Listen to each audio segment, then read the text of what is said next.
This was supposed to be a big year for Marvel. The first year in a long time where they have a full traditional release schedule.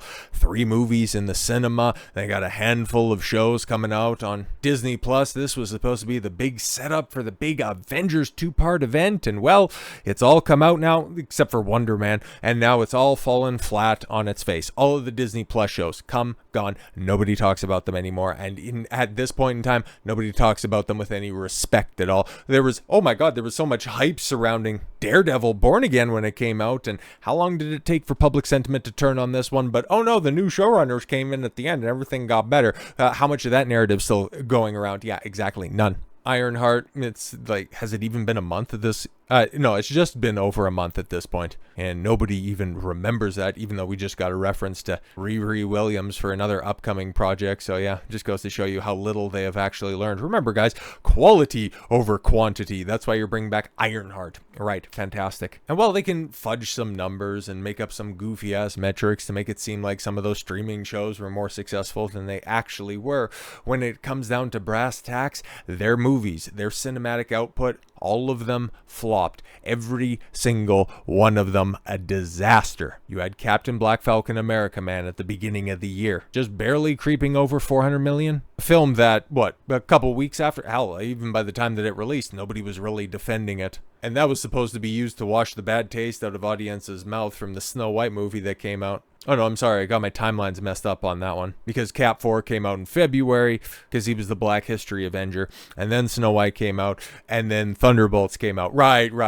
And in between that was Daredevil. What a wonderful time of the year. God, the beginning of this year sucked. It's not like the rest of it has really recouped all that much. But yes, bringing it on to the Thunderbolts, yeah, even Disney, because the Thunderbolts is really a sign that this is, a very successful step in our new approach to quality over quantity. Well, now that we have enough time between the release and the failure of this thing and today's date, well, now we can finally start to have honest conversations about these things. Funny, that's going to be a through line for this video and for the next video as well. But yes, the Thunderbolt bomb fallout, what it means for Marvel's and next Avengers.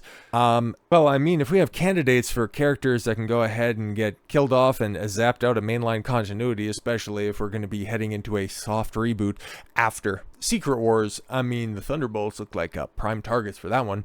And the same with Black Captain America. But all right, Thunderbolts has joined the Marvels and Captain America Brave New World on Disney's growing list of recent underperformers. Well, I would also put Ant-Man on there as well. 2023, the last analogous year that we can draw. And it's funny, right? Because next year is going to be so goofy with the Spider-Man movie coming out, and then Doomsday at the end of the year, and then 2027. At the end of the year, you're supposed to get Secret Wars, but what else is coming out in the same timeline? We're not going to be able to see how dead Marvel is until, God damn it, I can't believe I'm going to say this, 2028. When we get the reboots, when we start to get a little bit more of a normalized release schedule, because getting these Avengers movies in quick succession like that, they're going to be outliers, just like Deadpool and Wolverine, just like Spider-Man No Way Home. I think Brand New World is probably going to do good. Is it going to break $1 billion? I'm not entirely sure, but is it going to do better than, Captain Falcon and Fantastic Four? I could pretty much guarantee that. Will it end up doing better than both of their box office totals combined? Well, we haven't talked about Fantastic Four quite yet, have we? The company's latest investor report revealed that the Thunderbolts contributed to operating losses in the quarter and may have been hit with a write-down, which is corporate speak for a movie Disney expects to lose money over the long term. Oh shit. But the fallout might or may not end there. With Doomsday on the horizon, Thunderbolts could have a ripple effect on Marvel's approach, their biggest event movie yet. I would argue that, yeah, Doomsday might not seem like it, but it's probably going to be their most important movie. I would have to think so, right? Because if that thing bombs, holy shit, are they fucked. But anyways, Disney's quarter 3 report grouped Thunderbolts with Pixar's Elio, oh shit, as films behind a $21 million operating loss in the content sales licensing division. Oh shit.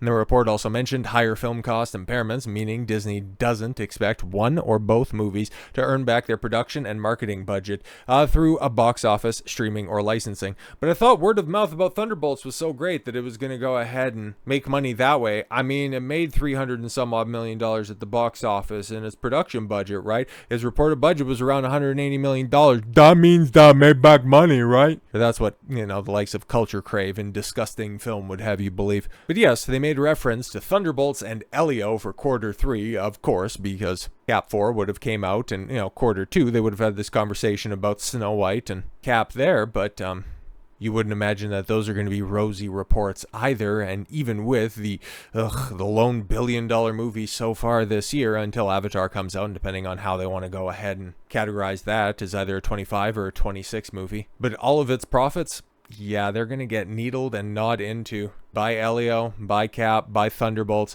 and now finally Fantastic Four, because yeah, Disney celebrated Fantastic Four First Steps as a critical success. Where have we heard that before when it opened 2 weeks ago? Its early box office momentum now appears to be fading. Yeah, because it had a bigger preview day. Okay, it had a bigger preview day than the two that Superman had. $24.4 million Thursday. That's a pretty damn good preview night. Not being facetious at all whatsoever. That's pretty damn good. And then it follows it up with, $118 million opening weekend. And ever since then, well, I think the third week kind of seals this film's fate with, yes, the Fantastic Four First Steps crashes again at the box office in its third weekend. Because as we sit right now, these are the official numbers, hence why I do the box office reports on Tuesday after the actual numbers come in on on a Monday evening. So you have Weapons absolutely beating the brakes off of Freaky Friday, which that was supposed to be close. And you also take a look at Weapons. Okay, it was only in 3,200 theaters. Okay, yeah. Meanwhile, at Disney, Freakier Friday, just about 4,000, 3,900 theaters. And then you got Fantastic Four still on 3,600 screens, and it only did 15.7 million over the weekend. That is absolutely atrocious, and a 59% drop off in its third weekend after the 67% drop off in its second. And yeah, now it sits at $435 million. $26 million split internationally, so virtually a neck and neck. This thing is it's cooked, man. Absolutely cooked. Because when you take a look at the daily numbers, and now that it's officially coming in under projections, like the word of mouth, it's critically and commercially successful. Everybody's talking about it, but nobody's seeing it. Because you take a look at the second week in totality, now that you have second weekend box office and third weekend box office, that's a whole lot of red. That is a whole lot of red. Outside of your cheap Tuesday days and your Friday off of your Thursday, it's done.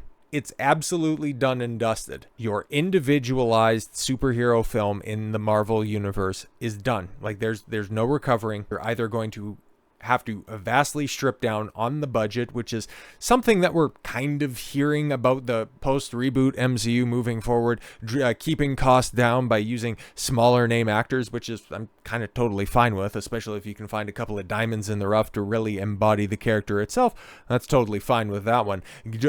Bringing down CGI costs, I mean, yeah, for as bad as it looks, why are you spending so much money on it? So yeah, all of that stuff makes sense. So the future of the superhero film, it's not obviously going to die, because we're not seeing anything else really come along and capture the zeitgeist of people. Because yeah, we'll talk about Weapons tomorrow, but you always have little horror thriller movies come along every once in a while and pique people's interest. But for every good horror film, for every good thriller, there's at least 15 pieces of shit that are out there. And if you think that, yeah, anime, manga adaptations, video game adaptations, that's going to be the future, bro, you're going to pray for more superhero slop by the time that the rest of that shit comes to fruition. Have you seen some of those casting decisions for One Piece Season 2? Yeah, going to end up going the same way of the Twisted Metal Season 2. That is all out. Like, you can go watch it. Nobody is, though. But $435 million. Fantastic Four, it's going to make more money. It's going to be a Marvel's most successful movie of the year. It's still not going to turn a profit because, yeah, the $200 million that they'll at least cop to doesn't factor in marketing, which is, I would be shocked if it's anything south of $150 million, and that $200 million always ends up ballooning when we get the actual tax receipts, which we will probably at the beginning of next year, because a lot of this was filmed in the UK, so they cannot lie. They cannot run to the trades with a false number on that, because you remember, yeah, back in 2023 when Ant-Man and the Wasp: Quantumania came out, they said, oh guys, hey, it's fine. The movie didn't lose money. It actually made $79,000, which at that point in time, why even bother? Just say it broke even. Don't try to trot out some fictitious, pathetic number like that. Yeah, we spent $200 million to make 50K. Okay, that's kind of retarded, but all right, that's your prerogative after all. And then we got the tax receipts for it, and then we realized that, oh shit, the production budget was somewhere north of $400 million. So you ended up losing your ass on that project, where hopefully that $80,000 box of Kleenex will fucking help you sleep sound at night. Those tax receipts also revealed that Doctor Strange Multiverse of Madness cost just about $500 million. Yeah, no joke on that one. The Marvels, with all of those reshoots, that was another budget that is $300+ million, even though it just crawled over a $200 million box office. We'll see, with the exception of Captain America. Okay, with the exception of Captain America, we'll eventually get the receipts for Thunderbolts, for Fantastic Four. By that point in time, all of the shills will be on to a new shiny piece of information. They'll be out there shilling for Spider-Man or shilling for the Avengers, trying to say that, oh, Marvel is back because, yeah, their biggest superhero and a gigantic team-up movie got a lot of people into the theaters for the opening weekend. All right then, but yes, going back to breaking down the numbers, Marvel Studios' latest superhero entry, Fantastic Four First Steps, experienced a significant 60% decline in its third weekend at the domestic box office, grossing an estimated $15.5 million. This follows a disastrous second weekend that saw a 67% drop off. Yes, from its opening weekend, bringing the film's cumulative domestic earnings to $230.4 million as of August 10th. Worldwide, the movie is approaching $430 million, with projections now estimating the final global tally between $490 and $520. This thing is going to struggle mightily because, yeah, those are the projections right now. Don't exactly know who's running with those, but even still, you take a look at this right now. Where's that extra $65 million? Where do you think that's coming from? Are you finding it in the couch cushions? Because it's coming in massively under the projections. This thing, like, nobody's talking about it. Conversation around it has absolutely died. And so nobody has incentive to go to the theater and watch this. Hell, even F1's going back to the cinema and they're getting more IMAX screenings. There's no word of mouth for this film. Everybody who said, oh, it's so nice and it's so fresh. I love my retro futuristic aesthetic. It's all about family. It's so nice to see a disconnected Marvel movie from the rest of the MCU. One that you can watch and you don't have to do any homework for. Yeah, it's so nice that once again, nobody turned up. Even though you had your most homework intensive movie. Two of them back to back with Captain African America and the Thunderbolts come out in relative quick succession. Nobody went and seen those after the lackluster opening weekend. And instead of thinking that Fantastic Four was going to change things, that it was going to be the first step to better things, it just ended up following in the exact same well-trodden path. Except this time around, there is no eye-popping opening weekend. It's a mediocre opening weekend and the same catastrophic fall-off. Marvel is fucking done outside of event movies, but good for them. Over the next couple of years, there's going to be quite a few event movies. How long are those keys going to be able to jangle for before they too get rusted, tarnished, and annoying? We'll have to see. A lot of conversations are going to be had. A lot of pieces are going to get moved around the table between now and the full reboot. It's going to be interesting to watch. So with all that said, thank you all very much for the gift of your time. I've been Don Coswell, and I want you to follow your gut and get after it. Take care, everyone.